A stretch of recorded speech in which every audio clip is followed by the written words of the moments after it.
Hi, Mom. I hope this letter finds you well. I'm not sure when I'll be able to send this your way. I don't even know where we are anymore. Arma said, Shadowfell? We've been walking for an hour and a half and I keep getting turned around. Nothing looks like it used to, and I swear the moon is in a different spot every time we look back at it. The three of us are taking a break now, though. We really need the rest after the journey we had. Who knew it would end up this way? I mean, things were looking so good after leaving Dillmore. Drell, you make it back just before these two wake up.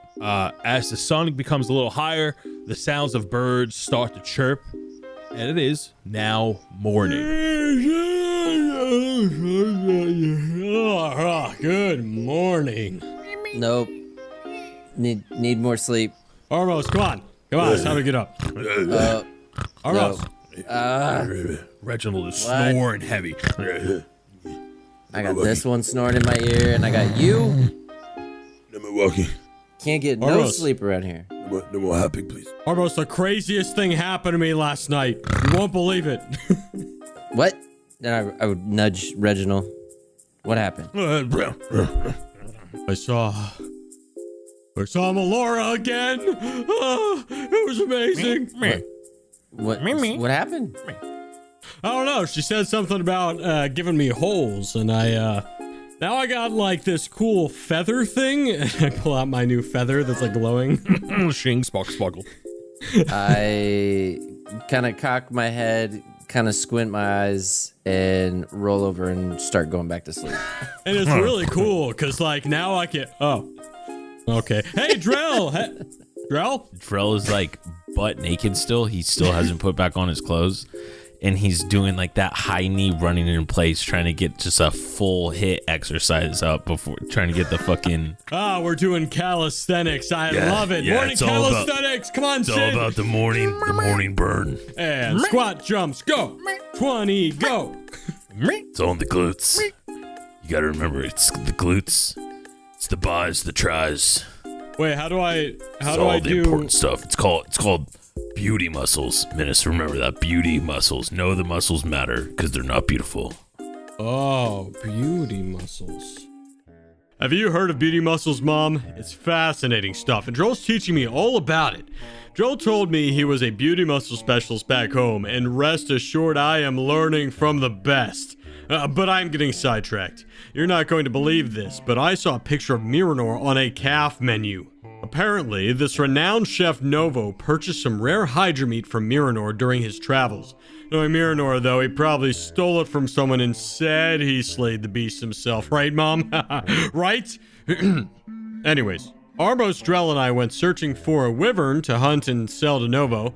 Turns out the wyvern wasn't even a wyvern at all. You see that the room opens up to the right, and then you hear a deep breath from your left. And out from the shadows, Bring it. you see a pair of blood red eyes that are massive. You also see this sharp grin smile. Poking its head out further from the darkness, you see a giant head of a green dragon.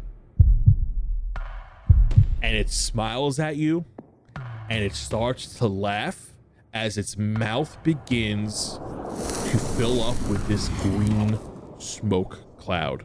That probably can't be good. Menace, you wanted to try to go see if you could talk to it? Yeah, wait a second. You're not a wyvern.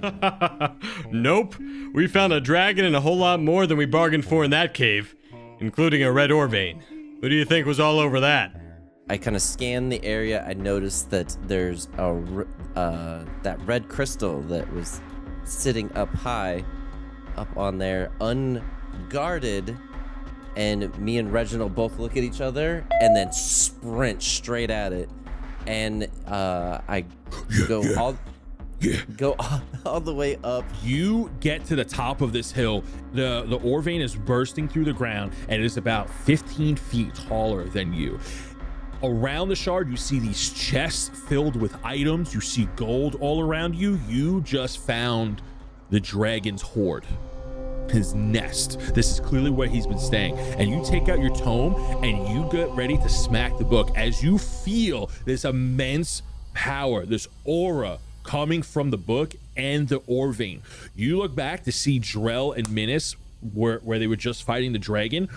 Minas is currently in a sticky situation where he's breathing in this like fog dragon that this dragon left behind. It's his animated breath. You turn and look back at the ore vein. Reginald nods at you as he is seething and drooling from the mouth looking at this thing. You look at your tome and the eyeball is revealed and he is staring at you and then stares at the tome, and you haven't seen this thing more bloodshot in your entire life. And at the base of it, I take my book and I smack it. You go ahead and you smack the book against the blood or vein, and a flashing red light emits throughout the entire cave, illuminating the cave for just a moment as all of this energy swirls and swarms into your tome, and you are holding it in place and you are feeling this adrenaline rush. And Reginald's like, this is what I'm talking about, as his fur is being blown back, his ears are being blown back, your hair is being blown back, your horns grow to its fullest extent, your horns antler out as the blood or vein starts to disappear, and you see that it goes deeper and deeper and it does not seem to stop. And you had to be there to believe it, but I swear it's true. We're working on the whole blood shard addiction thing, by the way. I'll update you more on that in the next letter. So, we lost the dragon for a bit and soon stumbled upon something no adventurer ever wants to deal with. Alright, Drell, throw me across this. I kick Minas over the. I just kick him just hard enough to get him over the pit. Make me a strength check as you kick Minas over the pit of spikes like a meanie. That's a nat fucking 20, dude. You kick this. You kick Minas. You're like, all right, toss me over. Boom, and you go over the pit of spikes and you hit the cave wall and you slide down like a car key. Oh my What's God. over there, Minas? Give me a second. Give me a second. And Wind's knocked out of him. Give me a second. Sid, where are you? And you see that, like, when you peel yourself off the wall, Sid is like trapped in between the rock wall and your stomach, and he falls down with you. Bang. So there's a chest over here, right? Mm-hmm. Is it locked? Can I just can I check to see if there are any like? It looks like a wooden chest with like iron wrapped around it. Like it looks like it's a wooden chest built with like iron around the edges. So there is a keyhole. You just don't know if it's locked or not. I smack it. I like kick the chest. You kick the chest. Don't tell me it's a mimic. Spoiler alert! It was a mimic, and I was left to fight that thing all by myself. I hear the commotion and I walk in that direction just to get eyes, just to make sure that they're not doing anything too ridiculous. And I see Minas through the cave. The chest came alive. The chest is trying to eat us. So we good? Do you need me to come in there? No. I can't do anything else. I can only move halfway through the part to where I see you. Drell, it's gonna go back up to your initiative. I'm just gonna take a dash action down the hallway back towards Armos. Okay. As you leave through the tiny crack in the wall, Oh fuck! from the secret Turn room, back around. down the dark hallway, you see these pair of red dragon eyes. Turn back around. Turn back around. Turn back around. Armos, come back out here. I'm swapping back to my giant slayer. That's all I'm gonna do. Be like, never mind. I think I'm actually gonna need this. You swap back, and the dragon goes, "You're gonna need a bigger weapon." As he licks his teeth. And I go, Well- I got one right here, and I grab my crotch. Drell, please don't tell me the dragon is out there. I won't tell you the dragon's out here then. It was a sticky situation for sure. Armos and Drell fought the dragon together. And what happened next? Well, it was pretty unbelievable. So I roll out of the way, and I just go, lunch has been canceled today due to the lack of hustle. And I'm gonna go ahead and fucking... Oh my god, that's a nat fucking 20, dude. Let's fucking shit. go. Let's fucking Wow. Say goodbye to your dragon, Tony. go. Okay, hold on. Dude, he is not like, There's a chance. he's low. I'm gonna let you know right now, because I'll eat my fucking hat if you kill him in this turn. He's low, but if you manage to do this much damage on one swing, I will be very impressed. Do it. Do you need me to math for you? You want to shout me out some numbers? I'll get the calculator ready. Fuck. That is 45 damage. No fucking way. No, it's not. No, Yes, it's it fucking is. not. It's No, an it's at 20. fucking not. 45 It's points an at of 20. damage. It's 45 damage, yeah. Hey, where's that hat though? Fuck you. Finish him, Drell. Holy fucking shit. Dude, he has This is gonna be a short 32 episode. points of health. Oh my god, dude. Yeah, so I kind of just say that to him. Lunch has been canceled because he's trying to fucking eat me. And I just fucking slash him right in the mouth. You see that he's like trying to crawl away behind him, heading back to his horde. And he's just pulling himself by his one good arm. And he's kicking and trying to do everything he can to get away from you. He's like, no, it's too soon. How's he speaking right now? So by the way, like he attacked, like he hit him from like the corner of his mouth. He has a massive head. Even with the Giant Slayer, like it doesn't completely scalp him, but he has taken severe brain damage that he's clinging on to his last thought as he's trying to feebly crawl away, and his movements become slower and weaker before he eventually just drops and becomes lifeless. He's like, no, it's too soon. And he manages just to get a few feet as he and his tongue drips out. You see Minas walk out of the entrance of that tunnel with blood, guts, and sawdust all over him. Did we do it, guys? Guys, I can help now. I can help now. Oh, look who showed up to the party. Yeah, look who fucking showed up. I just fought this chest thing by myself. I go, and look what I fought by myself. And I point at the dragon. He peers around the corner. But as he says that, Drill kind of looks at Armos like shut up. Don't say anything about the fireball. Minas also looks at Armos like, did you help? Everything's surrounded in fire, and I just shrug. Yeah, I'm looking at the fire like, It was all Drell with it. See, yep. What did I say? We sold a lot of dragon meat to Novo, and we made our way to the Sigil College. I won't bore you with the boring details about sneaking through Redguard checkpoints, or collecting magic stones from a traveling merchant, or Drell's weird new obsession with cheese. But one night, when the moon was full, we were ambushed. And if that wasn't bad enough, something else crazy happened.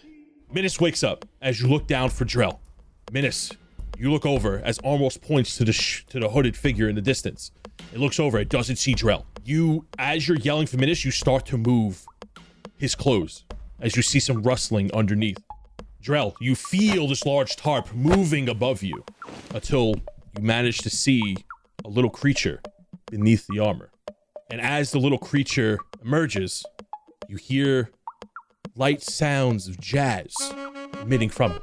As you see a tiny mouse holding a saxophone with tattoos across its body and fur.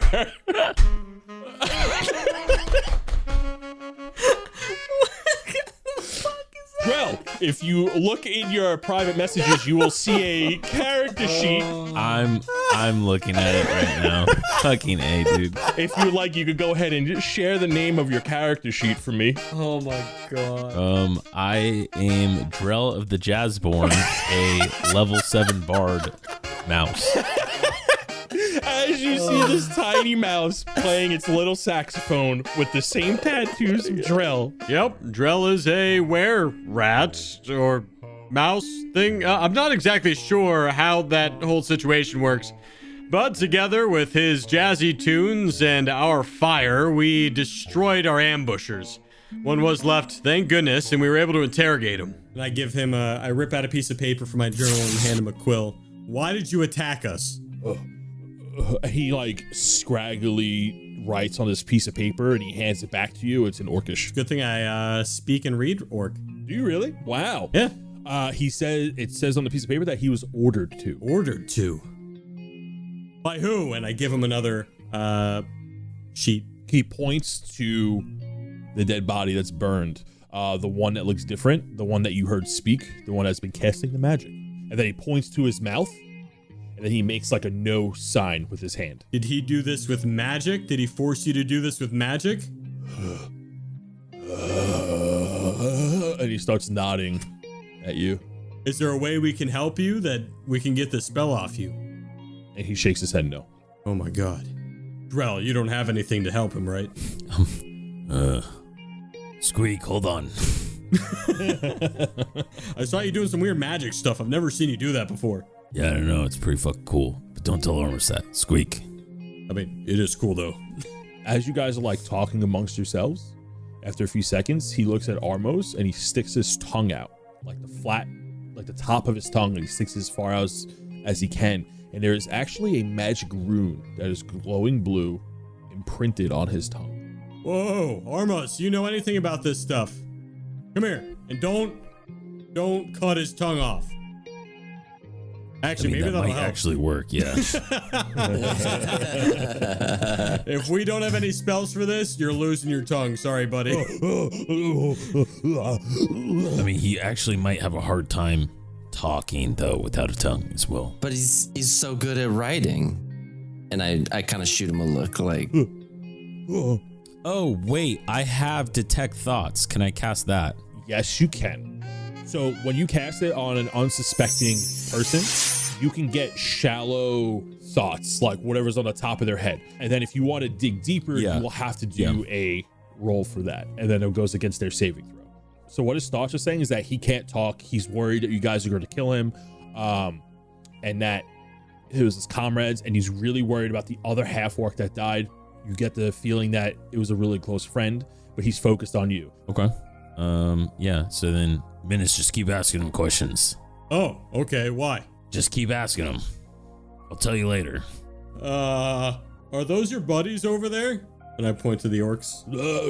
Yeah. And he's like nodding his head up to the half-orc that burned and no to the other one that was casting magic. And Drell, the thoughts you're getting was, we were ordered to come attack. This is supposed to be an ambush to steal goods. The person that he was just pointing to that gave him the order, the four of them were working willingly with each other. I'm trying to read his mind, Minutes. It turns out, I do have that ability. Not a weird flex or anything, but...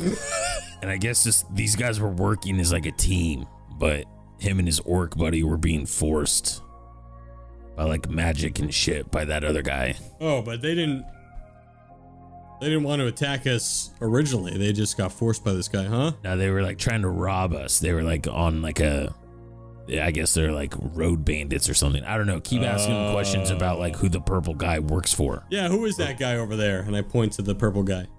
I mean, he could just write this down too. When you ask him that question, Minus, as you hand him a piece of paper, he goes and he looks at it and he writes down. He gives you a name and it says Zalar.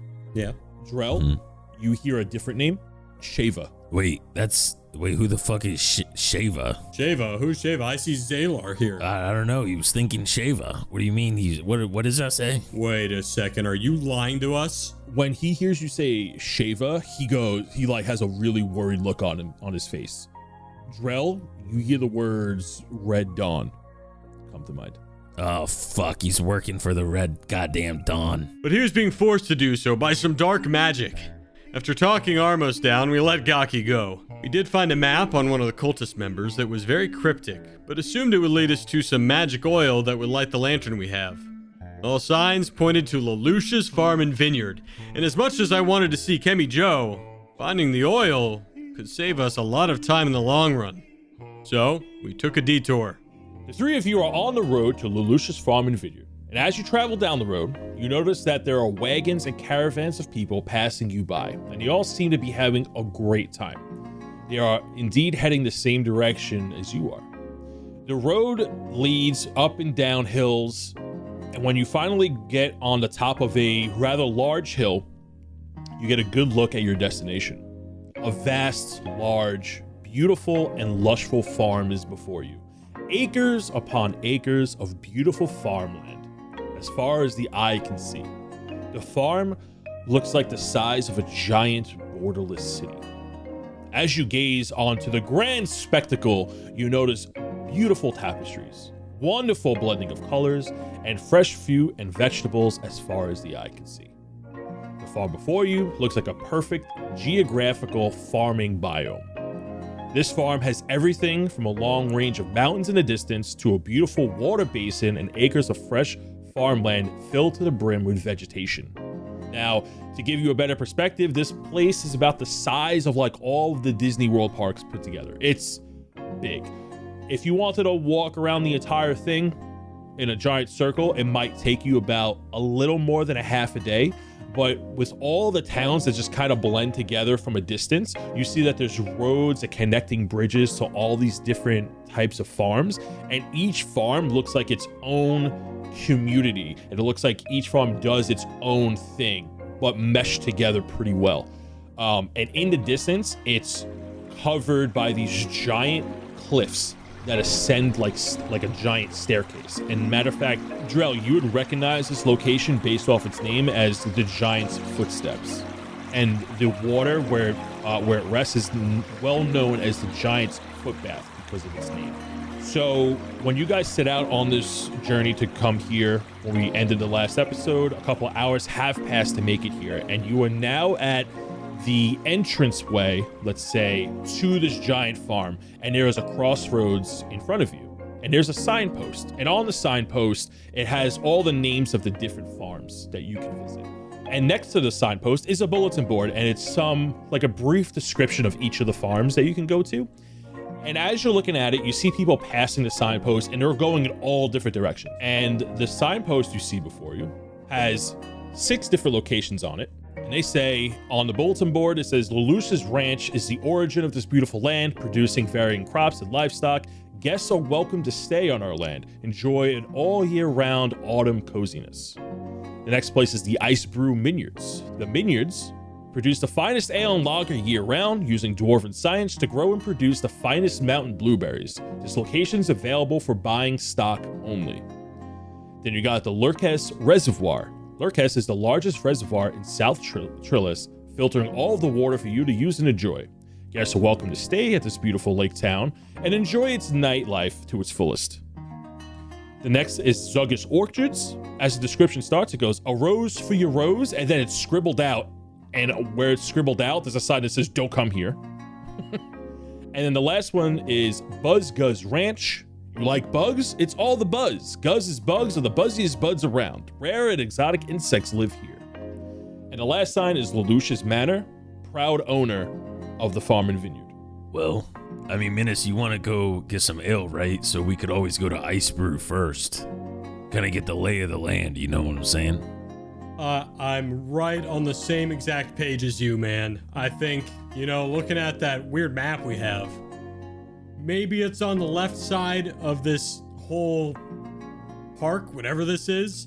So maybe it's a good idea to start there, kind of talk to people at the tavern and figure out, what's going on around here. So I like that idea. I didn't even think about that map, but yeah, sure. I mean, that works too. We can definitely do that. The vineyards remind me a lot of home, Mom. You would love it. There were even goats all around, and one even gave us some important information. Speak with animals has been one of the most useful spells ever, and Miranor told me it was useless. Shows him. Bloodshot, you say?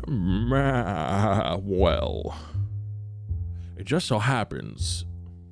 He looks around and he nods his goat-like head a little closer. He goes, you wouldn't believe this. I didn't see any bloodshots, per se. However, I did see something. I did hear news, something peculiar in the vineyards. Yes, that's where they get the delicious berries, like what I'm eating right now. And he has a big old bucket of blueberries around his neck. He's eating out of it like a trough. You see, they always dig these new elaborate mine shafts in the mountains to farm more of these mountain blueberries, yes. I've been in there plenty of times, which is why I know this. But one day there was bad news. One of the mine shafts collapsed, or they found an older mine shaft used many years ago and they closed it up. Something about red blueberries. Sounds like bad news. Red blueberries. Interesting. Yes, I don't know why they just didn't call them red berries or raspberries. But those weren't the only rumors going around. Minis and Drell go over to the drunken patron that you overheard the story from, while Armos goes to buy some tickets for the tour tomorrow. So Armos, when you go over to the booth, which is not too far from you, you see people like coming and going. It looks like an information booth. And you see a dwarven man in there writing out stuff, looks a bit chipper. And he goes, howdy doody, how can I help ya? Big old red one. I'm looking for the spot to sign up to get a tour of your establishment. Look no further. You can get your tickets right here. And he points at the desk. Perfect. This is the cave as well? Big on yes. caves. Whole tour. You get the whole tour of the minions. Awesome. Great. I need 3 of these, please. 3 tickets, absolutely. And he starts to tear, and he goes to hand you tickets. But he goes, 45 gold pieces, please. Oh my goodness. Okay. Somewhere off in the It was- distance, Drell fist bumps, just knowing that he didn't have to pay for it. Writing that down on Drell's tab. Anyways, hey, just a quick question. Yeah? Have we overheard that we're new to this city and we're just been sitting here eating, and we overheard that there's some strange things going on in the steps. Strange things in the steps? The foot bath over there, have you heard anything about that? It's kind of weird. In the Someone foot is being, yeah. No, nothing is weird going on there. What are you talking about? Who put nonsense in your head? We just overheard something. We were just curious. Oh, what did you hear? Some big monster in the lake? I'm sure you did. It's just fibs and fairy tales.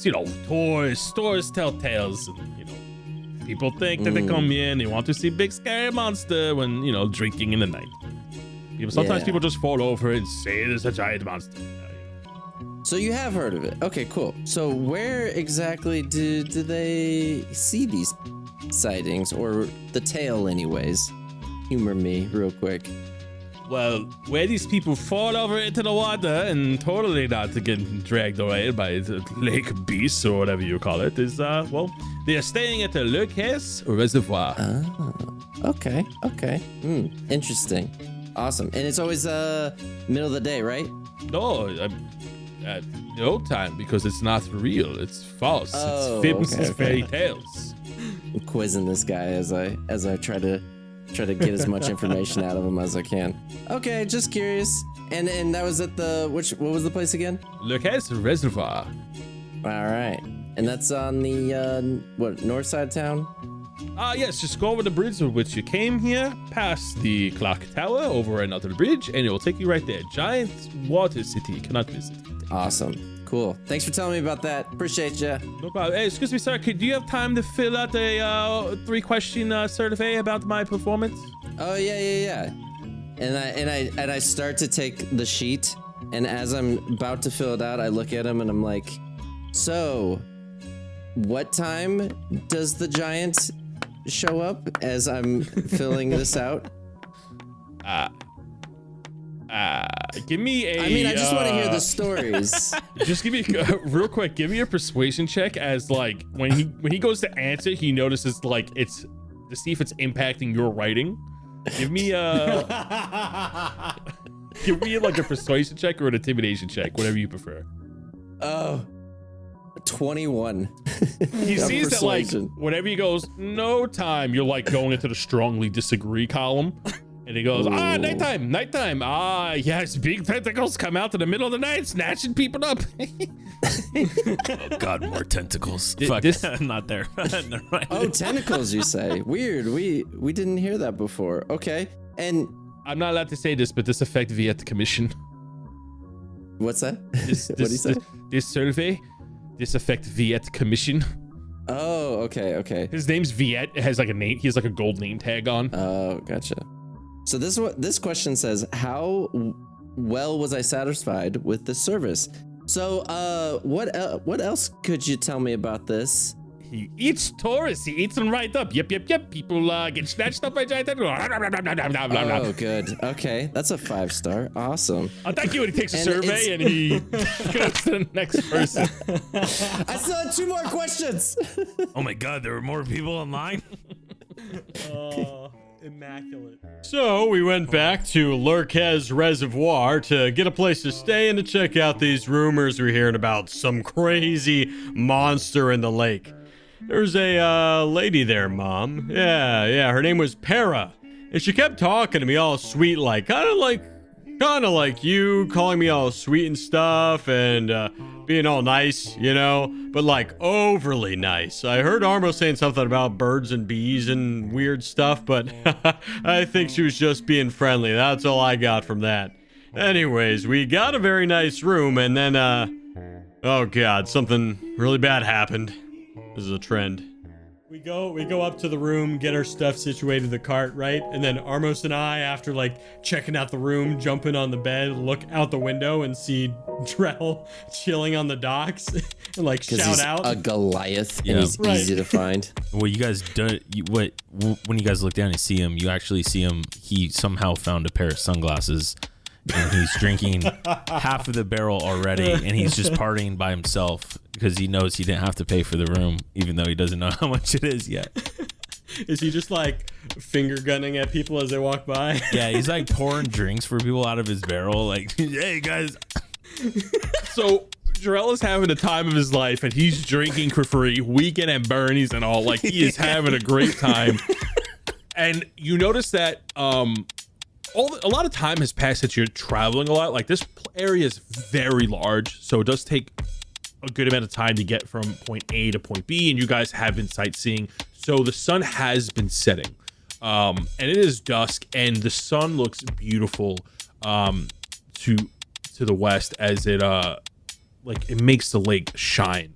Minas and Armos, you're looking down in your beautiful suite. It looks like your dream bedroom times 2. It is massive. It's beautiful. There are plenty of beds. 2. Each of you Whoa. times 2. And as you guys are getting situated, you park your cart, you're getting all your stuff together, and you guys are drinking in your room, and you notice Drell just having a grand old time. Real quick, Drell, just roll me a d20. It's a 14. That's your initiative. Pretty good. It's pretty good. Drell, real quick, just make me a contested strength check. Shit, someone's gonna try What? to take my beer. Oh fuck. He's having a little bit too much fun. I only got a 12. What do you mean by the book? Don't say that. Drell, you are drinking your ale and you are chilling by the lakeside on this stone platform with your new sunglasses that you copped, with your feet up, and you see some Goliath bodacious babes walk by, and you give them one of these as you look over and you tilt the sunglasses down as you clink your 2 loggers together, and you look back over and there is a giant tentacle that lashes out from the water and slams onto the stone dock that you are resting on and sweeps you up and grapples you and begins to flail you over the lake. And the battle was fierce, I tell you, Mom. Para came out and she was chanting all these spells and casting them all over the place, trying to save the soldiers. That's right, there were soldiers all over the dock. I was casting fireballs. Armos was casting all kinds of spells. Drell was getting flung all over the water and even up onto the mountain. And that was when it happened. Drell, I already know what you're gonna try to do. Just fucking, you can go for it. You don't see it as you are knocked prone and you are on this ledge. Okay, so I spend half my movement getting up. The wind blows between your bald head as you look down your sunglasses. I bet I look fucking cool to everyone else right now. Being above this thing. I tightened my ninja bandana. I also, because you said it's completely underwater, right? It is underwater. You do not have a visual. Okay. But I know where it was last seen because its arm was hit by a fireball, right? you have a good idea where it is. If you're gonna try to jump down and attack it Zelda style, you're gonna have to roll a disadvantage as you are guessing where it is. So you're saying, but because the giant slayer I have, it has disadvantage. But what if I have a weapon in my inventory that I don't have disadvantage underwater? This is more of whether you can see it or not is where I'm coming from, but I'm open to suggestions. What do you got for me? So I pull out Drell's bag of magical tricks, and I tuck away my dragon slayer. Oh God. And I pull out my trident. Oh my God. And I say, it's time to make this calamari a kebab. And I drop straight down into the water where the squid was last seen. Oh. And I try to pierce it with my trident. Fucking trident from the random dragon loot table. Right. Jesus. Yeah. Do you straight up swan dive? Like, Yeah. Oh like a bullet? my God. Oh my God. I say it's time. Oh, I'm crying. I'm like How do you crying. have so much water shit? I just don't understand. What's the name of the item again? Trident of what? One trident of fish. Dominate beasts. It says dominate Trident of beasts. fish command. Yeah, okay. Yeah. Hold on, give me 1 second here. Can he dominate the thing and make it swim up to the... Oh, that's true. But no, he needs to just make the attack. This is the greatest thing I've ever heard. Absolutely. He said it's really fucking hurt. And he's raging. Roll to hit. Yes! And if you hit and do damage, Okay. I mean, you're Drell, you might actually fucking kill this thing. If you don't kill it, you can cast Dominate Beast on it, and it can try to dominate the beast. Bring it to the This is the surface. Trident of Fish Command, and it's a giant fish, and I totally forgot about this fucking weapon! Oh my God, how did I fucking forget this? I made a water counter on it. That's This thing has a 16 to hit. CR of 14, by the 16 to way. hit. It's a 16 to hit. Now I don't have the damage on it. Is it the damage of a normal trident? Yeah. Yes. Oh my God. Plus your strength, plus your rage. And then you get another attack now that you're in the water.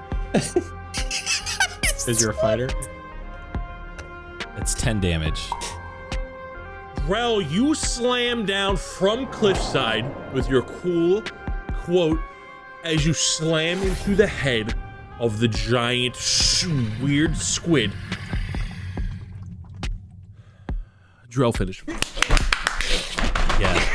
No way, dude. So like I said, I tighten the bandana. I make sure the glasses look fucking sick. I swan dive into the air or into the water with like trident first. I pierce the skull of the squid. I somehow, I stir it around to then control the squid. I ride it all the way back over to where Menace is, and I just hop off of it and leave it dead on the shore. I knew you could do it, Drell. Predator handshake. I told you guys, it's pretty rad. Minish, you gotta write that one down for Drell. He gets that one. Clearly. Fuck you. Fuck you. This thing has a CR of 14. It is a... Fucking great. I took the stat block of a juvenile kraken.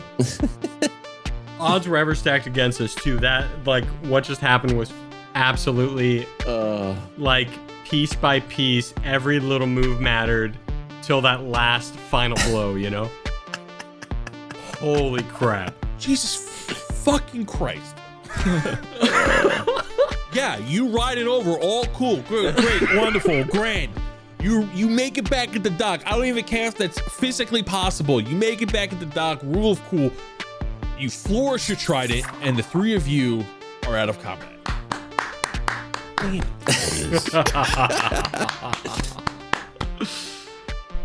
You know what? You know what, Drell? Menace and me got your room for you. We prepaid for that attack. Yeah. I don't know, boys. It sounds like it's gonna be free. Ooh, it might have been the greatest thing I've ever witnessed in my entire life. I almost felt like the gods above were angered by how amazing that situation was. It really never should have come to fruition, but alas. The octopus came ashore with Drell. We all cheered, but there were some shady figures about, and Armos went to chase them to see what they were up to. I misty step behind them and listen in to what they say. Poof! You misty step, and you misty step right behind them as they go to turn to walk away. You're doing something? I just got to make a check to see if they notice. You know what I'm saying? I'm pretty stealthy. With my hood. I put my hood up, so I'm in stealth. Oh shit! Stealth mode. Stealth mode. Okay, so the two humans are walking together, and the elves, the half elf, Three of them walking. are together. Yeah, they all shared a look with each other, and they started walking away. To your knowledge, you didn't look behind them when they started walking away, so you are behind them.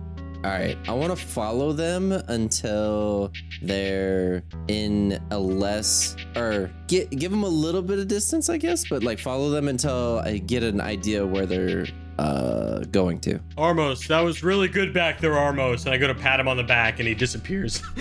Oh. Oh. You don't notice that you appeared behind them as they start to walk away. You follow them at a distance. I need you to make me a stealth check. Yeah. Stealth. 14. Plus your bandana. Ooh. It's +5, I think. It is +5. So yeah, 19. Yeah, that passes. So you follow them stealthily. You're blending in the crowd, Assassin's Creed style.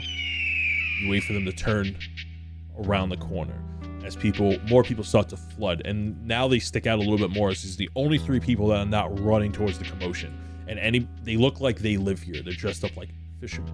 They turn an alley and you follow them, and then 2 of them break off, and then 1 goes into a house. The other 2 walk down, and they both separate to 2 separate houses. The houses are more like apartments. You could tell this is probably a common living quarter.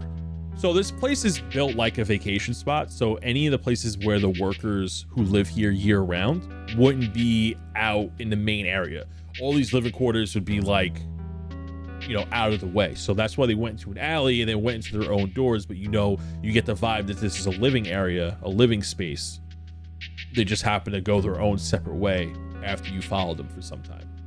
Gotcha. You could definitely recall where they are if you needed to come back. All right, and we're still in the same area. Like, we're in the same division. We're not in, like, Buzz. No, Guts. everything's in Lurk's. Okay. Yeah. Okay. Cool. I swear, Drell, he was just here and then poof, he's gone. Maybe they got him. Maybe they finally got him. Guys, I'm right here. Oh, you're okay. Oh, fuck. I hug Armos. I squeeze him. There's 3 people. I don't know. I got a bad feeling about them, and I followed them, and I know where they live, and we may have to ask questions about them later. But let's go figure out what's going on with this squid and see if we get some. I don't know. Oh, it's gone now, and I point over to the ashes. Yeah, this thing is like half dissolved, and people are like, oh, maybe we shouldn't have brought it into the city. So clearly, something was afoot in this town. You even called a town? That's a side thought for another day. Anyways, just when we thought we could relax, the mystery continued to unfold. Drell, you had a pretty fun night, a night that you can barely remember. You're riding on cloud 9 from your epic kill, slaying a massive lake beast with your cool-ass trident. In your celebration, you also noticed another Goliath that was smitten and brazened by your accomplishments, and the 2 of you flexed into the night and fade to black as you 2 flexed the night away. But the last thing you do remember, and the reason why you don't remember the night as well as you may have thought, is because the last thing you remember hearing were some slight jazz notes. Oh, fuck, not again. Oh, God. So that ends your night. Armos, seeing as Drell was taking a solo quest, you decided to retire back to your comped luxurious room, and you and Reginald decide to hit the head. And as your head hits the pillow, you open your eyes and you see that you have appeared in your pocket realm. The blood ocean waves crash below you. The stone pillar bridge is risen high in the sky. Red thunder cracks in the maroon sky and the looming blue moon leers over you. As you stare out to the blood sea, at the realization of where you are, your vision blackens as you turn around and a ruby red gauntlet grabs you by the top of your head, and in a sudden motion you are flung across the stone platform, landing prone, sliding to its edge. You turn around, and towering over you is this massive figure with a presence unlike you've ever felt before. It's a tiefling, burning red skin and horns of a satyr, with a tail that rivals a dragon's in size. The tiefling before you is wearing nothing but a shoulder cloak that hides its gemstone gauntlet. He kneels and lowers himself to you, face to face, and in a distorted voice says, We have an agreement that understanding isn't being honored on your side of the plains. What understand? What? Bro, I've been doing everything. What understanding? By the way, you know, if you need to get me, like, there's better ways to do it than throw me around. Like, I was just trying to get some sleep. Dude, like, the first time I came here, I was like, whoa, this is cool. Now, I'm like, come on. Like, we gotta get... he grabs you by your horn with this ruby red gauntlet, and you get a better look at this gemstone fist. And it's not a piece of armor he's wearing. His giant hand that looks like to be made up of blood shards. When he grabs your horn, he grabs it so tight that you feel it cracking with immense pressure. And he pulls you close. Feed the Aquilus. And squeezes harder. Why feed them? Who? What? Who's them? Dude, I'm giving you so... As you go to speak, your horn is grasped within his palm, and he slams your head into the marble stone, and you awake in your bed, sweating with a heavy weight on your chest. At this moment, it's in the dead of night, and you have suffered 3 points of exhaustion. What? That heavy weight is Reginald sitting on your tummy, and he presents to you a handful of blood shards. He must be satiated. He nudges a handful of blood shards to you. What? I'm so confused. I love blood shards. Why did we go through all that? My God, this is too much. Can you get off my chest? It's a little much right now. He makes sure you grab the blood shards, and as you grab them, he then hops off, and you feel your bones ache as you're suffering from this exhaustion.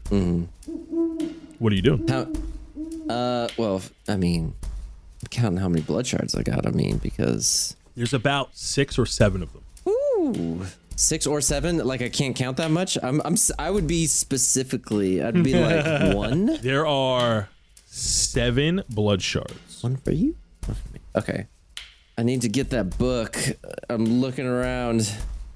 I'm like limply looking for my good old book, and before I know it appears in my hand. 'Cause that's what it does. It does just do that. It does just appears in your hand, closed, as the gem begins to glow as the presence of nearby blood shards. All right. So I take all the, I lay the book on the ground, and have Reginald help me grab the blood shards, and I have Reginald put one on there, seeing if it maybe has a different effect. And then There isn't an effect, but he doesn't do anything. He waits for you to do it. yeah, that's what I thought. All right, and then I take them all in my hand and just jam them as hard as I can into the book begins to absorb the blood shards, as they always do, where its energy dissolves the shard and it absorbs into in the book. And with that is where your night ends. Do I still have exhaustion? We'll find out tomorrow morning, bud. Son of a... Oh man. Menace, you You went to Para's room because she gave you directions. And innocently enough, you went there without thinking. Para opens the door, and this Sapphire Dragonborn is wearing a silk nightgown.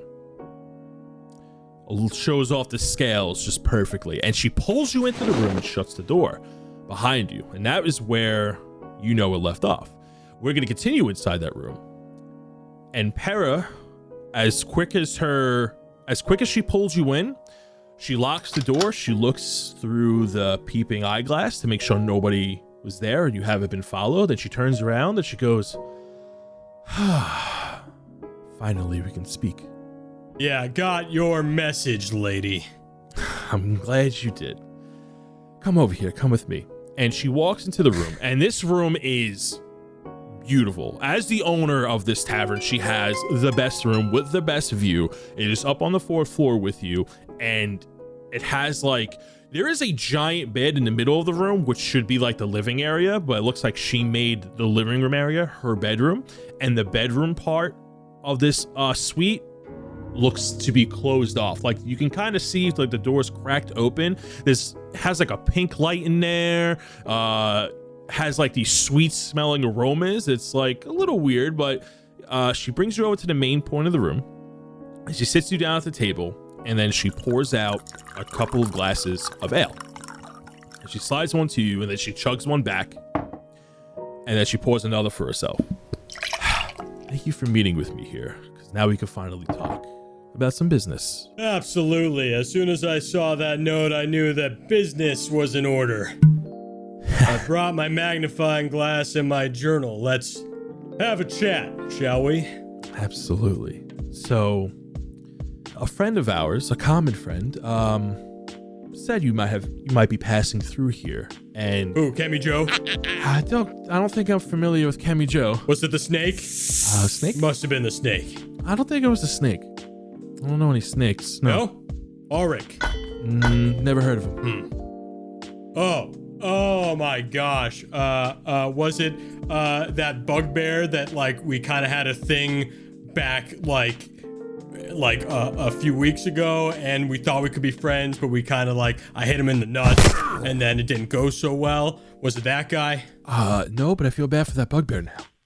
She goes, does the name Treyas ring a bell to you? Treyas. Over from the town of Dillmore? Yeah. And he Menace gets up and he looks around, he looks out the window. He's like, I'm just making sure nobody's listening to us. Yeah. I might be one of Treyas's best friends. What do you want? So, me and Treyas go back a ways, and... me too. About a week and a half. Safely for time's sake, it's probably been about a solid 2 weeks have passed. 2 weeks since you met him, yeah. So she goes, "Oh, he sent me a message, and that you might be stopping through with your companions, and to give any aid. And well, he said that you're the perfect out-of-towners to request help from, if should arise. And it just so happens that, well, if Treyas vouches for you, then I have to believe him and take his word on it. And I do have a request." A request? What kind of request are we talking about? I'm sure, as you might have known, it has to do with that lake beast that you so heroically beaten.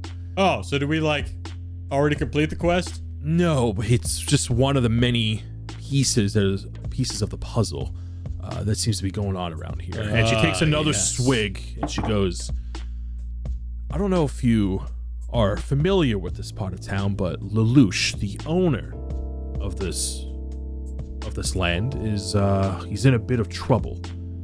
He's being held hostage, ransom. He's being blackmailed by some Red Dawn cultist members." Oh God. That's not good. On his own farm? Oh my. It seems that in the days before, about a year ago, when it wasn't so illegal, Lelouch got wrapped up in selling blood shards on his own. And those who seek blood shards aren't the most savory of people, and he got mixed up with, some really bad ones. And the The cultist member he got wrapped up with is actually pretty high up in the ranks. His name is Julius Kendrick.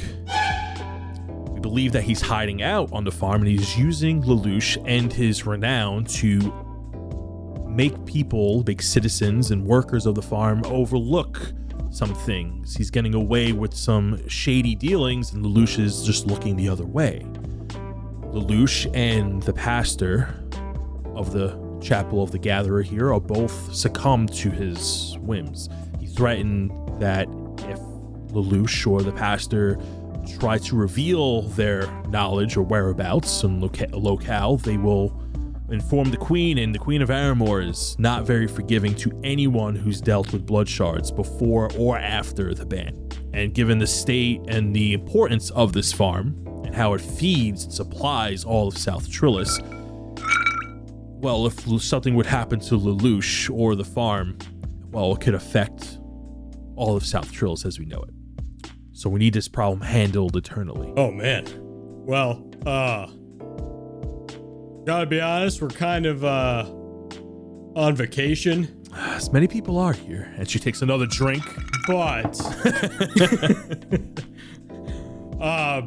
but I will talk to the guys. I mean, listen, this farm has sent plenty of vegetables and crops and animals over to my tribe, so I would hate to see anything bad happen here because we'd be, I think, just about as screwed, so. This question may sound silly, but are the three of you familiar with blood shards? Yeah, why do you ask? No, maybe. That lake beast that you fought, well, yes. it didn't just happen to wander here. Octopuses don't get that big. Not to mention just magically come alive. After getting a closer look, that is no doubt deranged, as if necromancy isn't deranged alone. This was some empowered necromancy, and such power has to come from a serious source. There has to be a major source where this power could be harnessed from to summon a beast that strong. And we believe that, well, Julius, given his rank, we believe that somewhere within the farm, that there's a pylon. So when she says pylon, you start to put some pieces together, and it's like, well, what's a pylon? Somewhere within the farm, we don't know where it is yet, but Julius will need to know. He's harnessing the power of a pylon to raise the dead. Oh, God. You mean kind of like what happened back in Dillmore? Something like that, but there was no pylon in Dillmore. At least that's what Treyas has claimed since last we spoke, because... Yeah, I've never even heard of the dang word, pylon. I mean, my friends, well, bullies rather, they piled on me all the time back home, but that must be different. Sounds rough. It was not the best time. Imagine a pylon being an empowered blood or vein. Oh. It shares an immense pressure to it. It's massive in size. It's usually hidden away within a mountain. Listen, I don't claim to know about these pylon things. Why don't you get to the point, all right? What do you want us to do? Because we're already kind of trying to figure things out around here. I mean, we just killed the dang thing. We're on our own adventure tomorrow. So what can we do to help? And I'll talk to the guys and see if I can wrangle them up and maybe, get to business. We need you to take care of Julius Kendrick. So just like find the guy? Well, we need you to take care of him. So like when you say take care of, bring him to justice. Beat him up? I prefer if he was in the ground. Like a prank, like we bury him so it's just his head? Like dead. Slain. Like the octopus that you fought before. I get goat flashbacks.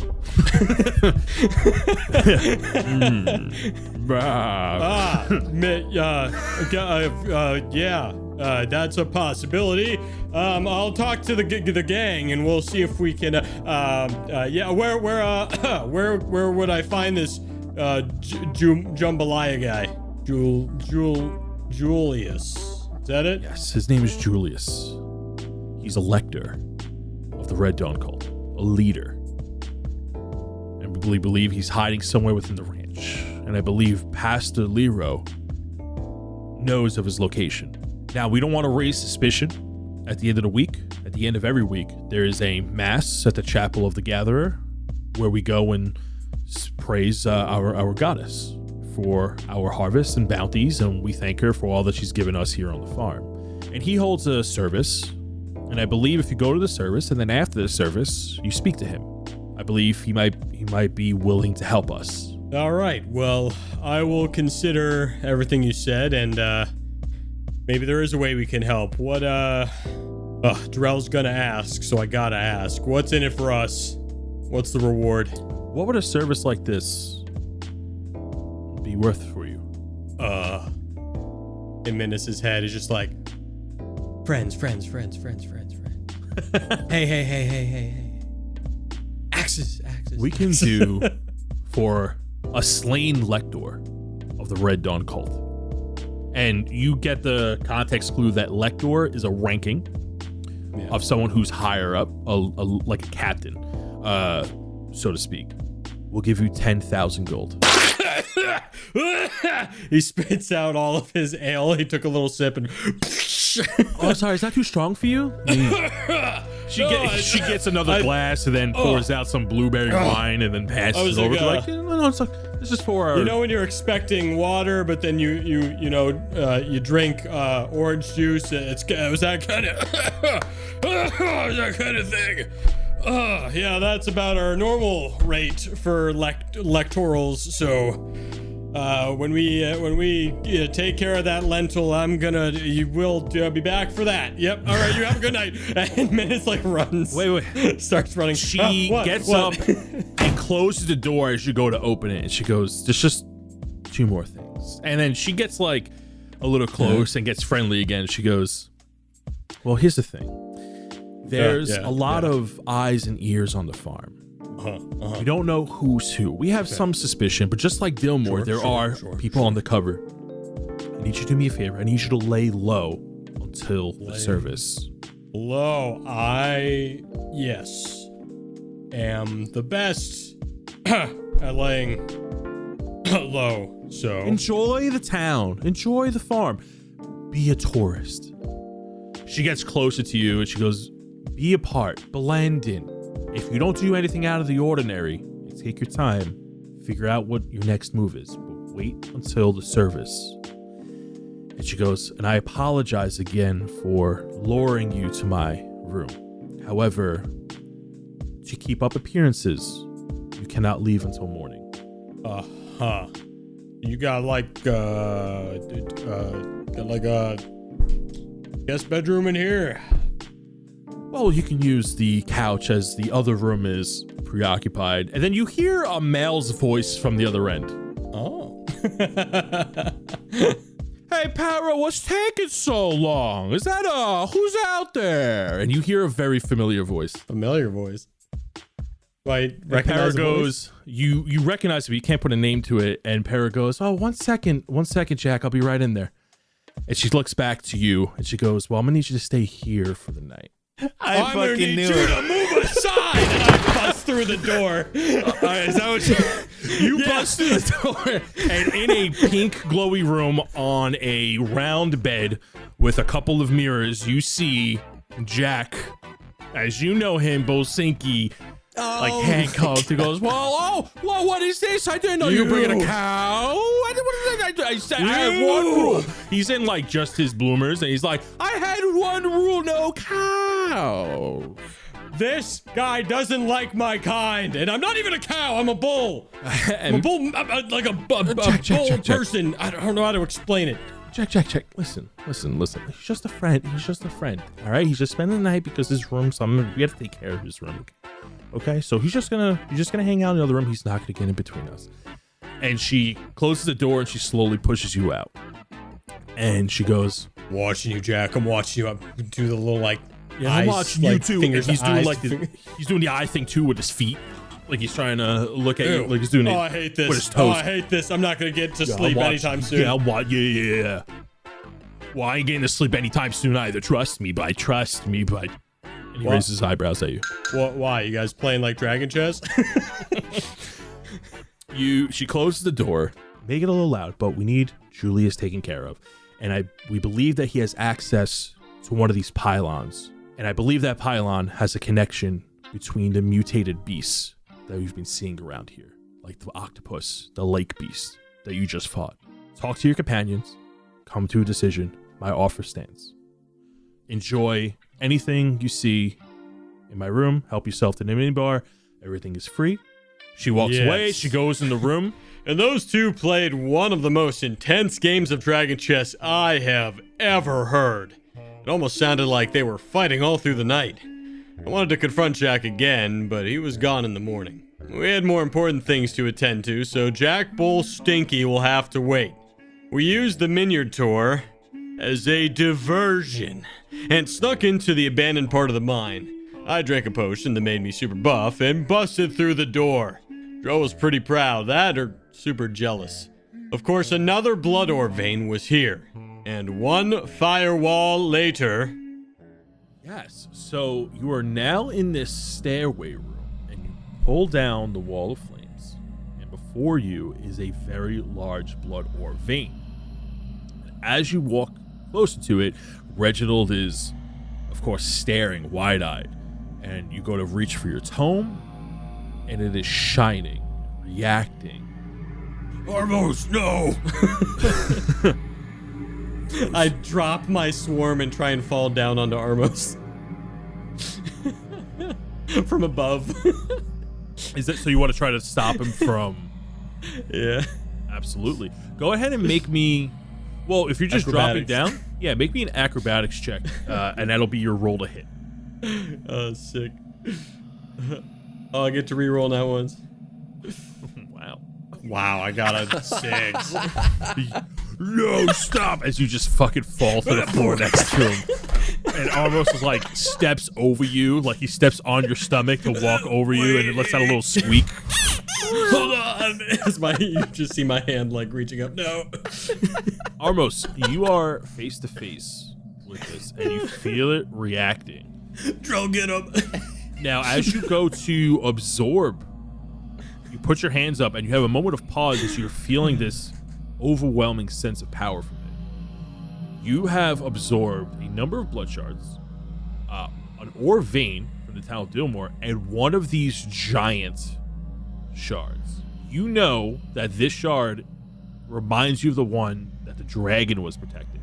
So you know this is a different breed of shard.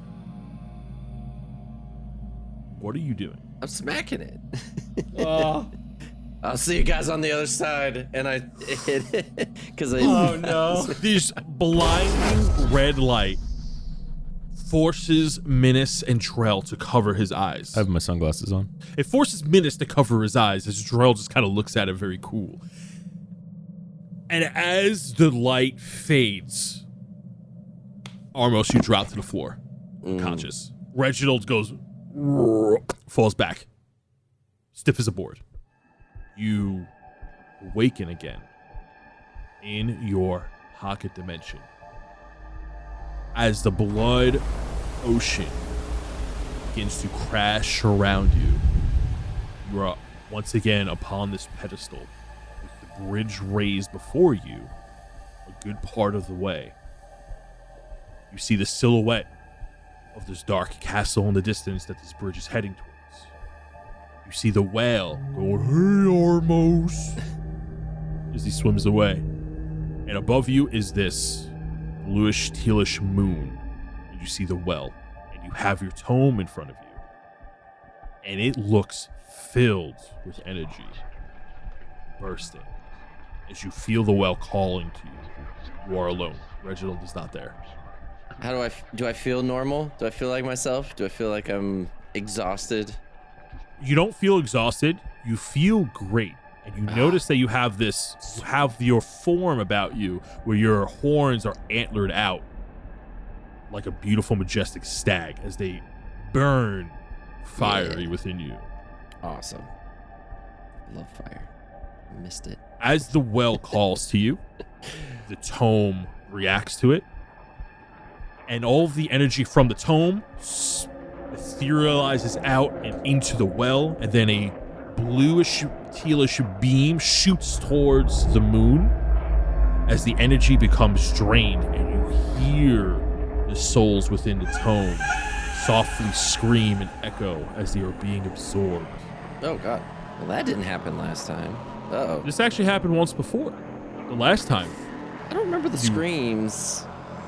Almost feels a little less great about it. But he's feeling great at the same time.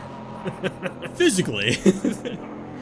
As the souls go into this moon, you feel rumbling of the cobblestone beneath you as the bridge begins to extend, builds closer towards the dark silhouette, as the dark silhouette begins to illuminate and you start to see more of this realm around you.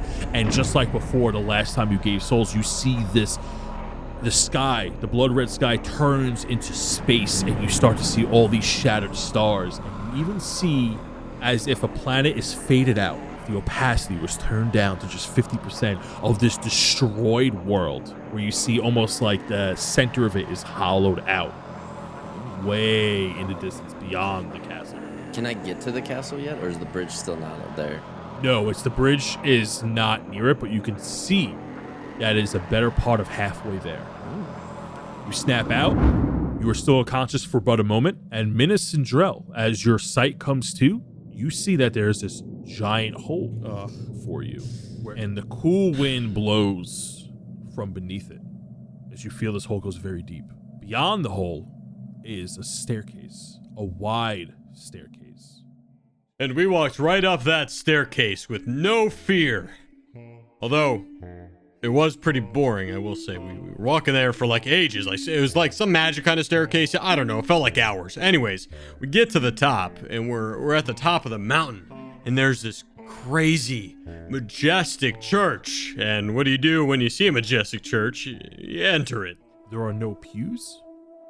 It is a grand open room, dusty and dirty, in fairly good condition for a structure this large. And in this giant room, there is one person in the center of the room by the altar, sitting down on her knees with her head down. It looks like she's praying or meditating. Hey, Drell, there's someone in there. Okay, what do they look like? I think the female variety. She's like praying or something. Should we, go inside? Yeah, sure, why not? Alright. Stealthy, though. Everybody, quiet. So we haven't heard anything else, right? No, it is very quiet. It is very quiet. Alright. So we try and sneak kind of in to see what's going on without her noticing. Go ahead and make me another stealth roll as you sneak into the church. So 26 for Minas. It's a 9. Drell, you walk in and you try to be sneaky, and you immediately stop as you look around at the structure, and you instantly feel a connection with this place, as if you belong. As you look around, you're seeing these murals and art within the mosaic paintings, and you can see that there's a story being formed, and you just feel related to it in some level. And you stop, and your footsteps are now echoing through the halls as the person who was in the center of the room quickly turns around, reaches for 2 swords by her side, strikes a pose. She has a mask covering the side of her face that looks that of a demonic wolf. She yells over and be like, "Who is there?" Guys, I think she sees us. Oh my god, it's the Phantom of the Opera. Menace. Yeah. I don't think this ends good for us. I was gonna say. No, Armos is already doing finger motions, getting ready to cast Fireball. What, you doing the Naruto hand signs? Yeah. I'm about to True Strike and send one here in a second. we don't mean you any harm. We're lost. travelers. We got lost in the woods. Yeah, we lost our horse. Oh, that's true. We did lose our horse, and we're looking for our horse. And see, the key is you can't lie to him. You know. You look at her and she is, in fact, an elf. And she draws one of her swords. And what she's wearing is traditional training garb of like someone who would live in a monastery. And she goes, "Speak truth or be slain. Where you stand. Trespassers are not welcome." Speak truth. What's the truth? Well, we are looking for a horse. Yeah, I did lose my horse. That is actually true. That's not false. Well, don't say actually true. Now she knows we were lying about the first thing. What was the first thing? That we were lost. We're not lost. Okay. Technically, we are. We don't know where we are. Actually, yeah, we are lost. Where are we? She looks at you puzzled as you only see one eye through the mask of this demonic wolf. Drell, you notice the craftsmanship of the wolf, and this is something that your people would indeed make. She goes, "How did you get here?"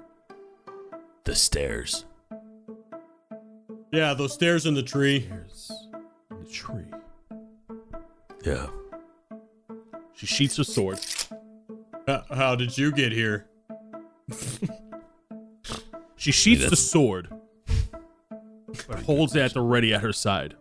Stands up, straight. "I am the protector of this cathedral."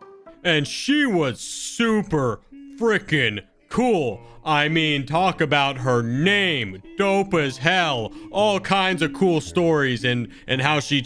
Anyways, I'm getting ahead of myself. We learned about this crazy wizard dude, right? Who made a similar sparkly pure gem like the one Armos got way back in that snake cave. And then we also learned that that little, like, iron flask thing that Armos has is basically like a monster capture thing, and maybe we can release it. There are lots of really cool things she was able to share with us, but the most important thing was about Drell's parents. Hey, Alora, so quick question.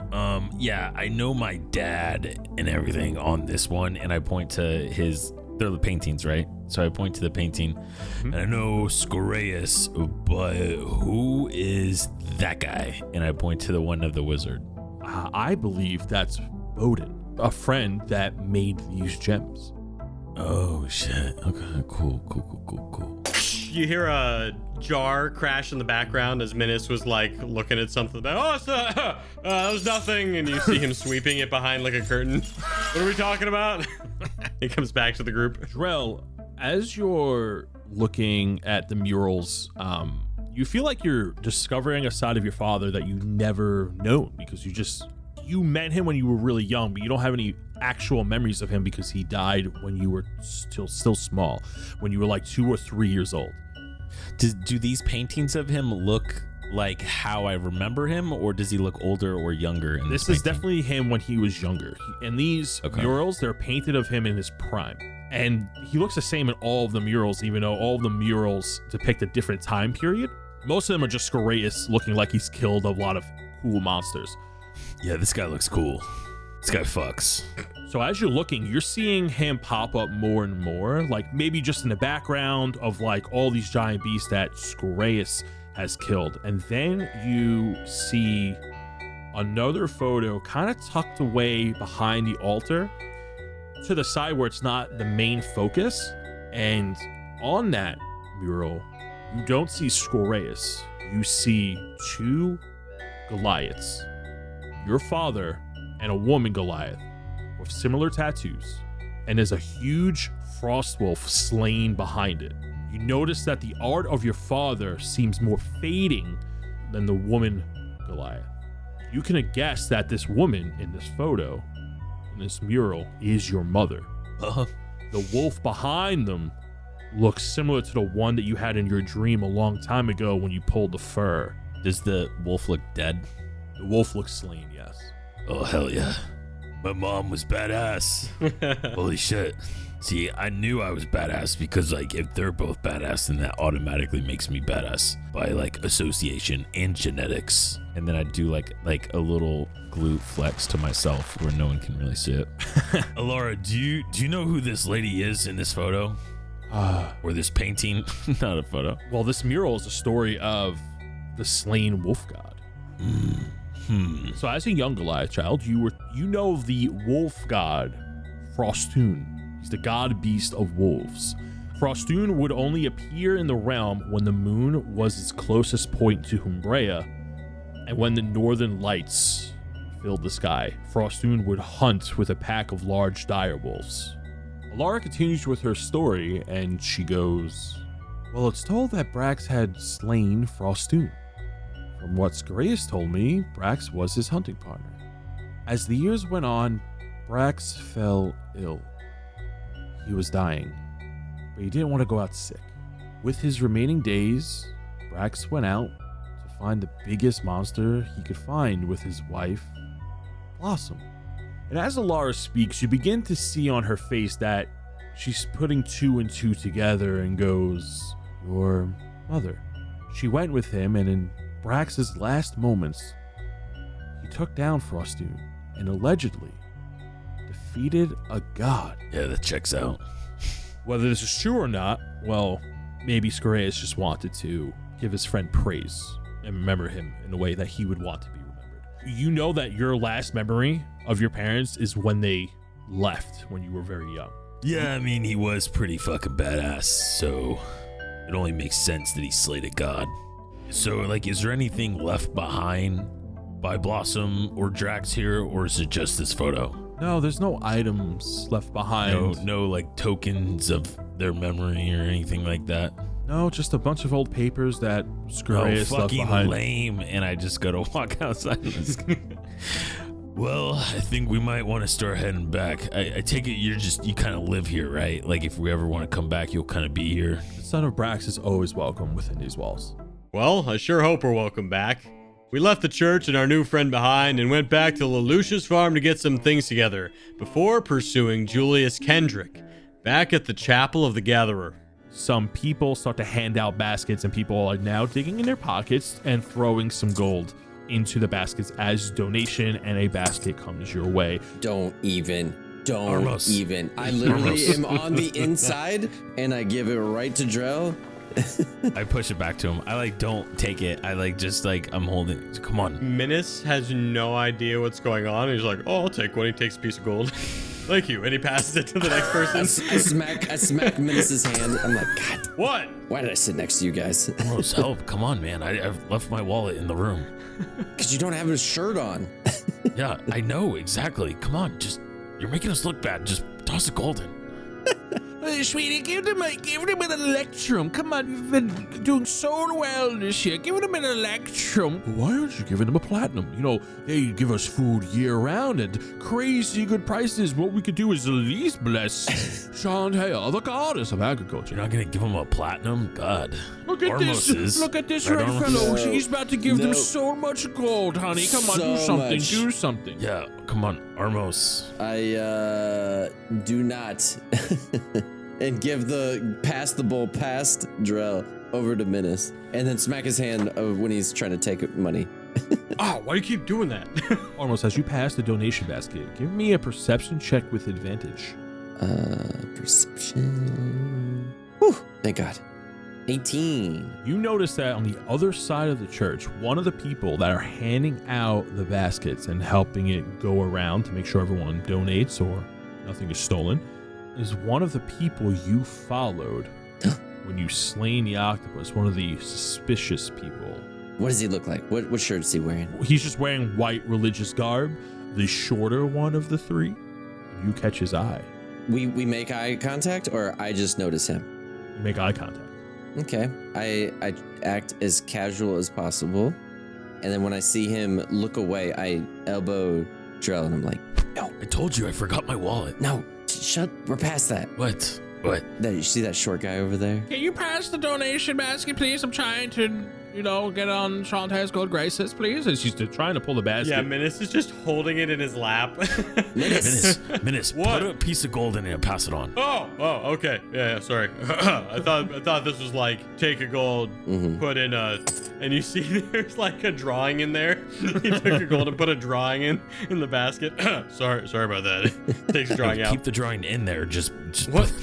Keep it in keep there. the drawing in there. Just put gold in it with it and pass it on. Yeah. It's Okay, I fine. drove Melora. I hope they like that. He passes it to the old lady. Why would you draw a photo of a different god in a church? I don't know. You know what? Fuck it. Just keep it in it. Wait, whose church is this? Menace is not good at religion. Menace, they're gonna love that. That's perfect. That's I perfect. don't actually even remember. It's fine. Just pass it on. Pass it on. Perfect, Menace. But I turned to Armos and I go, okay, what were you saying? All right, so I get Menace now that the attention is off of him, kind of. I'm like, hey, all right, don't look now. But you see the short guy over there, and I kind of nod in that direction. Yeah. I'm like, that's one of the 3 guys that I followed that one the night after the squid incident. The night you disappeared. Yes. Yeah. The night Menace disappeared We too. need to. I also did that. So did you. I didn't see you the rest of the I night. slept in my own bed. It's okay. All right. Anyways, this guys, we're getting off topic. Okay. All right. So We need to keep an eye on that guy. He knows I'm here. He knows I know. But if you see him start running, So as the baskets get passed back and you hand them off, the helpers collect all the gold, and Pastor Lero begins to do his closing ceremony as he lights some candles, and the helpers reconvene in the middle and then go through 2 wooden doors behind the altar as they're going to a back room. And just Pastor Lero is out, and he goes, "Thank you everyone for your patronage and coming today as we praise our goddess Shantae. Please walk in peace, and I am here to talk with anybody who wishes to have a conversation or would like to learn some more about our ways. Please meet one another, talk, get to know each other, thank each other. And to those who head back home, have safe travels." And to you as well, Father. After the ceremony, we went up and talked to the guy, and there was a bit of a misunderstanding, miscommunication. I'm not sure whose fault that was, but eventually he led us back to his office, through a secret staircase and a bookshelf, where we found the cult members at last. We fought them for a while. Things are going pretty well. And then he appeared. The door that the cult member was banging on opens. And out steps a menacing, shadowy figure. Dark maroon robes. Wrapped around his robes is a black, thick leather belt holstered with vials and trinkets ready to be used. The figure's head lifts and a mask is revealed, covering the top half of his face. The mask looks to be carved from a skull in the shape of a demon. Red eyes peer through its sockets as he raises his arms from under his cloak, revealing a deadly mace gleaming with red energy. The bright light reveals his blue skin. And in a deep voice, "I was wondering when you would show up." And he points his mace at Armos. Armos, do you know this guy or what? His free hand raises above him as red energy starts to swirl beneath, around his fingers. The lifeless bodies around Menace begin to shake as groans and moans begin to come from the bodies as they are risen from the dead. wait, is he casting a spell right now? He is. Can I counterspell him? Do you have counterspell? I do have counterspell. This is news, but go ahead. Cast. What level are you casting counterspell out as you're using your reaction? When you're using a spell slot of level 4, so I can go up to 4. So 4th level counterspell. So Armos, you cast counterspell. I'm gonna need you to roll a charisma check against a DC 16. It's a 22. Easy. As these undead creatures raise, they drop. And you hear, I can't believe you did it. You hear the crashing of bones beyond the steel door, and you see this armored, shadowy figure that you know is now Julius, look at the door and then look back at you, Armos, and he goes, "Perhaps you're not as worthless as I perceived you to be." And he grips his mace. A really cool mace at that. I wanted that thing, and I was gonna have it. Oh, did I mention there was a bone snake? Yeah, we fought this giant skeleton snake. That was a whole mess with this weird, like, acid circle thing. I don't think that was a snake, though. That might have been Julius. But after a strenuous, tasking battle where we almost died, I got the mace out of Julius's hands. Minus, go check around the corner for me. See what's over there. Yeah, I got you. I go right to the corner and pick up his mace. That would be an action. Yeah, absolutely. You're going to make me a religious check as you go to reach for this mace. Okay. Of a DC 12. Like, re-roll nat ones. I got a lot of those, but I still got a 6. As you go to pick up this mace that's glowing bright red on the floor, you go to pick it up. You feel that the mace is rejecting you as it begins to burn your hand. You take 4 points of necrotic damage. However, the necrotic damage feels unholy. Okay. As it burns your hand. And Minas and Sid even feels the pain as you go to grasp its handle and you drop it on the floor. I can't just hold on to it and, like, keep taking damage if I want? It's the reason why you drop it is because it's rejecting you. I'll tell you what, though. If you want to make me a constitution check to see if you want to keep taking the damage, Yeah, I'll let you do like, that. try and keep holding it, you know? Okay, Even though yeah. it's damaging me. Yeah, that sounds cool. All right, make me a constitution saving throw of a DC 12. That was a nat 20. You're holding on to it tight as man. it's burning your hand, and you see the glow. The bright red begins to, like, Glows. Radiate. thank you. I don't know why. The word I've been saying this entire episode. The bright red radiates darker, deeper red into a lighter red. As you're holding it, it's reacting to you. You feel like it doesn't want to be held by you as you take this unholy damage. Then I'm just going to use my bonus action to make this even cooler, I guess. I use my bonus action to Writhing Tide to make me fly in the air. So as you see Minas pick up this mace, you see him, like, struggling, like, and all the SIDS start buzzing around him with necrotic energy, and now I'm floating in the air, like, yelling, as all the SIDS are like, Just imagine him, like, spinning in place. Okay. We're gonna move to initiative 8, which is Drell. I'm gonna be like, Minus, I'm coming. Don't worry, buddy. And I'm gonna run around the corner to where Minus and Julius are. And then so I just kind of see what's happening once I turn the corner. Yeah, you see that Julius is standing there holding a wound as he's murmuring some words to himself. You're fucking crazy too. You're talking to yourself. And before he can even say anything back to me, I just try to fucking uppercut him with my axe. Oh yeah, roll a hit. Oh, attacking recklessly, by the way. Oh. Yeah, I'm fucking crazy. First one is a 23 to hit. That's gonna hit. Okay, sick. Not sick on the damage rolls though. Okay, well that's 10 damage. So then I'm gonna use my second attack. Does a dirty 20 hit? It does. Okay. All right. Innocent Armos, I have to apologize to you because I've been forgetting to add my +2 rage damage. That's 14 damage total on the second attack. And then since it hits, I'm also going to burn a superiority die to trip him and knock him prone. And that's a DC 15 strength saving throw. Ooh. that's a great idea. Minas continues to yell, "Ah!" He got a 6 as he gets knocked prone. Does he get knocked back? On a failure, you will knock the target prone, so not back, just prone. Yeah, so Julius gets knocked prone. And that's also another 5 damage. Julius gets tripped up. We're gonna go to initiative 17, which is Julius's turn. As the tattoos on his body begin to light up. As he's speaking words of a spell, you can see that as his tattoos light up, that he's using his tattoos in place of his spell book. That's pretty fucking cool. He spits out blood. He's like, coughs.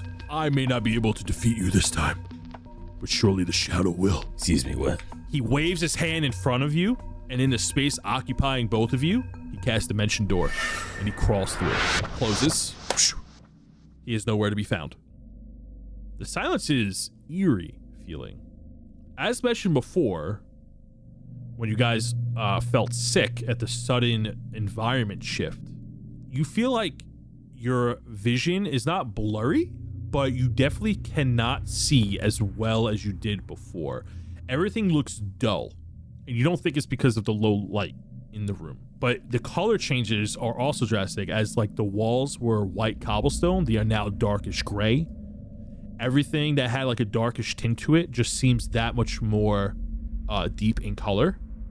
And the torches that are lit within the dungeon, on the dungeon walls, are not orange and red and yellow like they normally would be. They're low lit and green.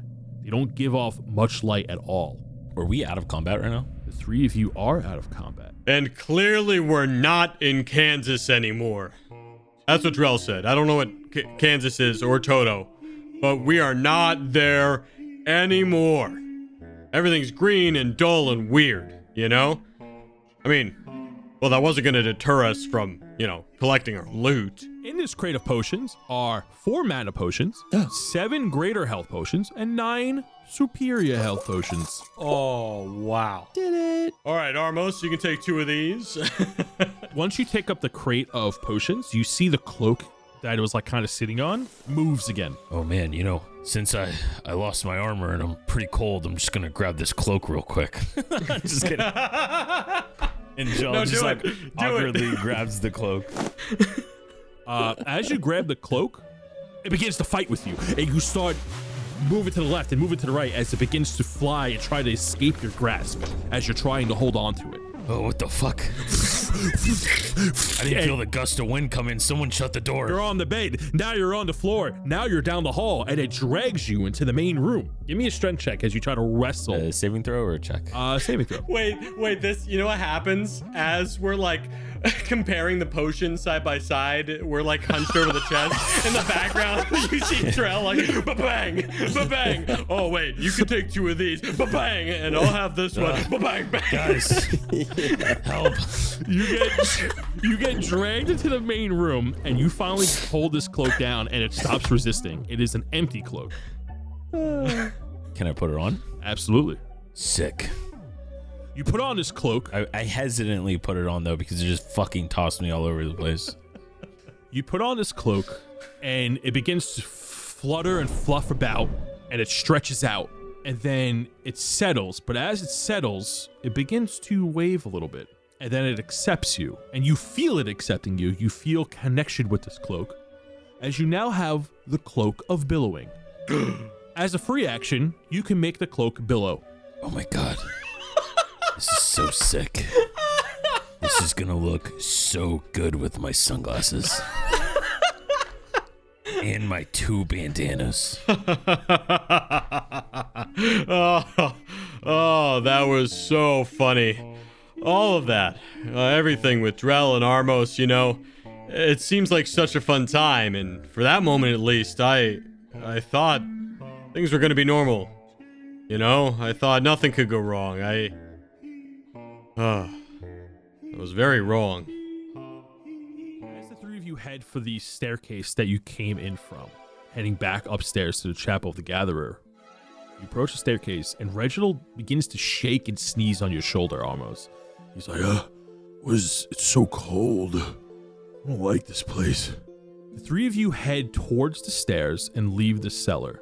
Cobblestone stairs are dirty, covered in moss, and the stone is cracked. You travel up, and you don't find yourself in a secret room in the church, but rather in a small shack the size of a shed. You open the loose wooden door, and the moonlight hits your eyes as you are met with a cold breeze. The sky is painted black with heavy gray clouds. The moon is larger and closer than you've ever seen it before, but glows dimly, barely illuminating your surroundings. The lush green farmland that you were used to is now empty and barren. The trees look twisted and distorted. The green grass is withered and sparse. Large rocks are protruding out of the ground like tombstones wrapped in vines. No signs of life can be seen where you stand. No birds. The cold wind goes quiet, and the bleak moon somehow is blinding to you. The silence is deafening. The haunting sound of silence, like you've never felt before, is unsettling. Gentlemen, welcome to Shadowfell. Where we are now. That's right. I think we're in Shadowfell. That's what Armos says. I don't know if I'm going crazy, Mom. I don't know if I'm seeing the things around me the way they're meant to be seen. Armos. Oh, Armos might be after me. Drell. I think Drell's trying to eat Reginald. Yeah, he must be.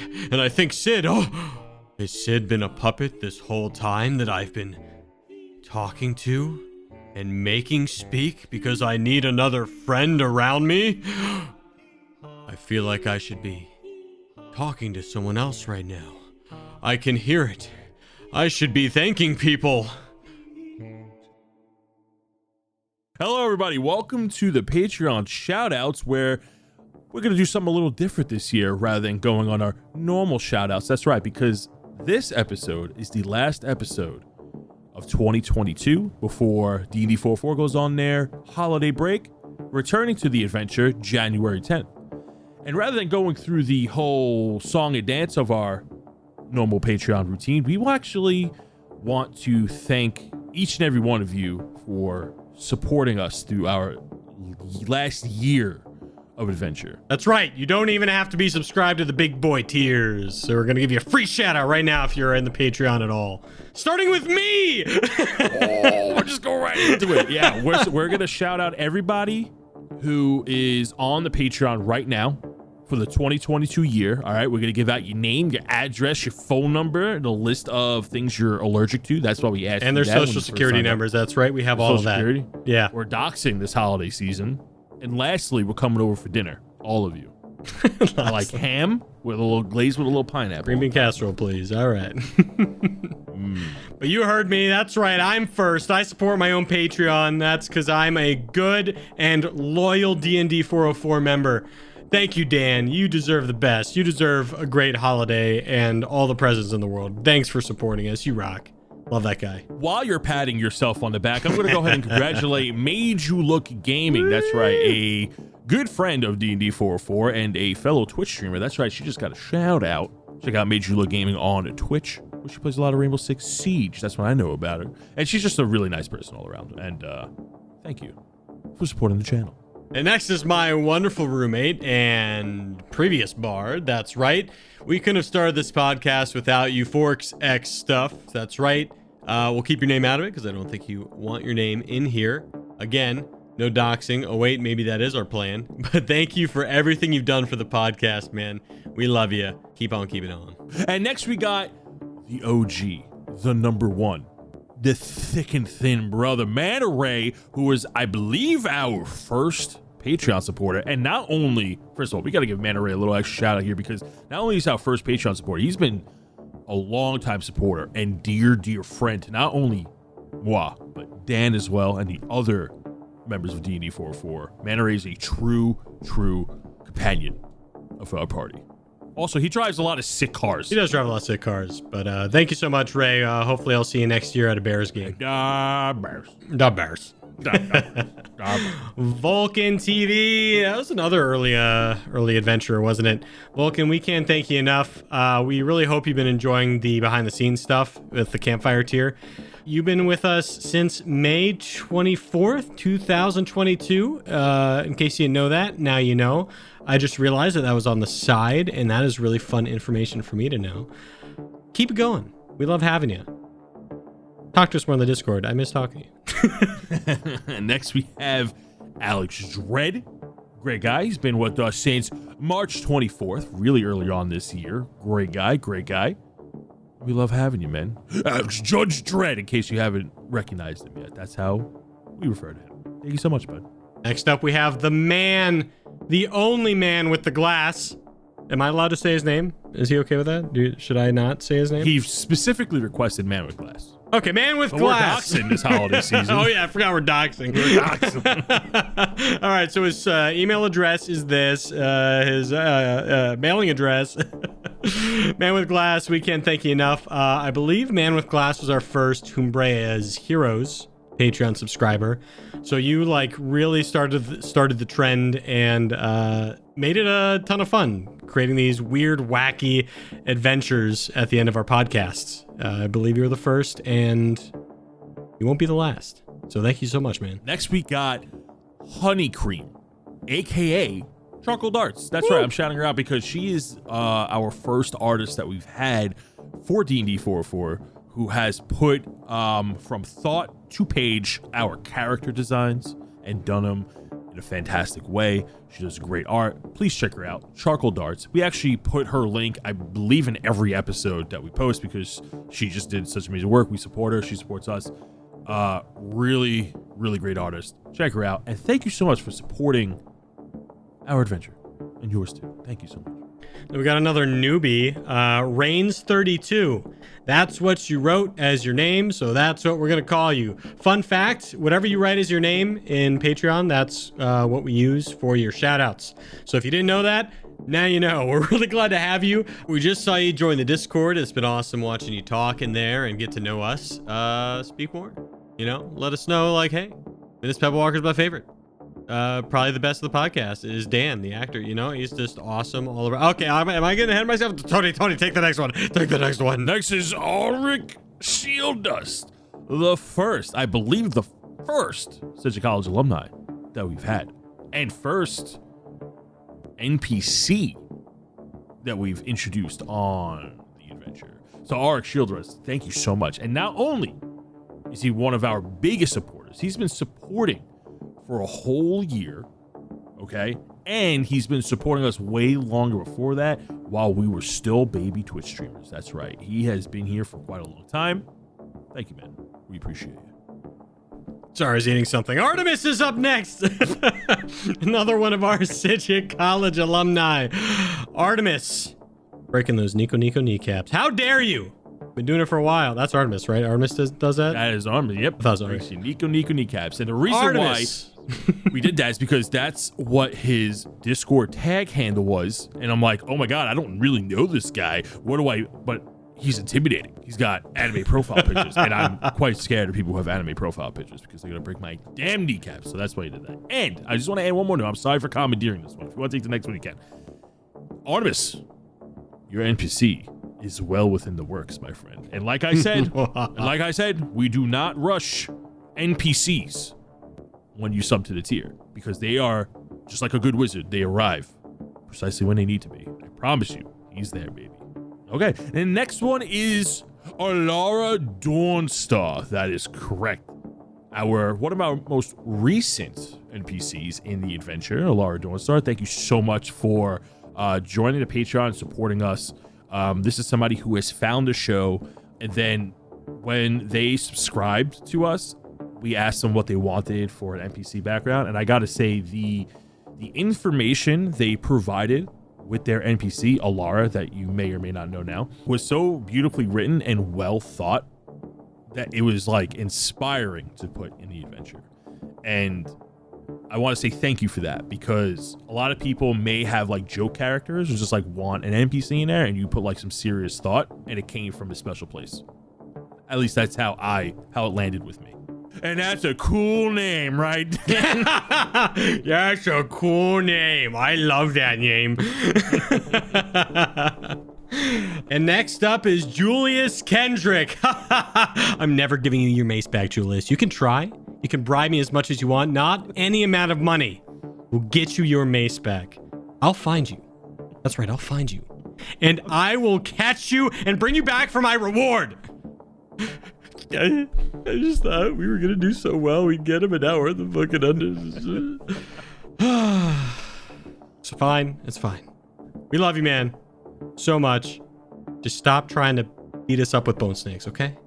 Okay. Finish it off, Tony. Last, we have a newbie, Ribbit CRSP. I don't know what those acronym is, but Ribbit. Ribbit Crisp. So much for becoming a Citrus College alumni. I don't believe you've, by the time we recorded this, have talked in our Discord. Or maybe you're just a silent supporter just enjoying the adventure, but thank you. And if you want to reach out to us, please do. please do, brother. All right? We'd love to meet you and hear your voice in the Discord. All right, now welcome to the part where we just try and pronounce your name for the rest of the podcast. I think it's Robit Crisp. Wait. We got one more shout out. We do? We have to do. What? Okay. And this is not for specific to the Patreon supporters per se. I want to thank everybody who has supported us off podcast. I'm talking about loved ones, baby. Okay. First thing, I want to shout out my baby, Melody. Love you. If you're listening to this when you're way older and listen to your awesome ass dad on cool ass adventures, I love you. Thanks for listening. And I also want to thank the lady DM for allowing me to set time aside while she's dealing with our very, very, very, very, very, very lovely yet fussy toddler. Yep, that's right. She is. Ooh, she drop kicks us in the middle of the night. I am not exaggerating one bit, but she is tired throughout the day. She lets me, and allows me to have time to record our adventure. And I can't say how much of a huge support that is. So I'm gonna thank her. And you, the adventurer. I can hear Alec after this is released listening and then coming back to us being like, oh, cool. Yeah. No, you just got to shout out your whole family in the podcast, but we didn't get a notification or anything. No, that's cool. Cool. Yeah. No, that's great, Tony. That's great. We want to thank everybody else. Dan, you have anybody you want to shout out? Yeah, Alec's family. Since he's not here to do it, and you just commandeer this for your baby, I guess. Oh wow, a baby. Oh, how cool. You got a baby. All right. No, she's great. Melody's awesome. No. After you're done insulting my 1-year-old, you go ahead and stand on that soapbox, Dad. You go ahead and preach on that soapbox. Finish up with Alec's family. I would love to know how much information you know about Alec's family. Oh, yeah, his dad, his mom, his sister. I want to thank his washing machine for being in half-hour episodes that we need to edit out in the background. His dog. His dog. My dog. Your bunnies. You didn't even shout out the bunnies? The inspiration and actor of Reginald. They're pissing me off lately. I don't. Let's just say for Christmas, I might have some new slippers. And of course, we want to thank you, Samantha. You're doing great. Thanks for listening. I want to thank Jared's dogs. I want to thank Jared. Jared's been doing a lot for us lately on the financial front of things. Merch. He came up with a sweet merch and like really cool logo for us. I want to thank Jared, and I want to thank Jared for eating chicken wings almost every single episode too. It's the little things, Dan. The little things. It's the little things. It's a lot of chicken wings when we record. All right, Samantha, everybody else that's listening, can't thank you enough. We'll see you in the new year. Oh, bye. Bye.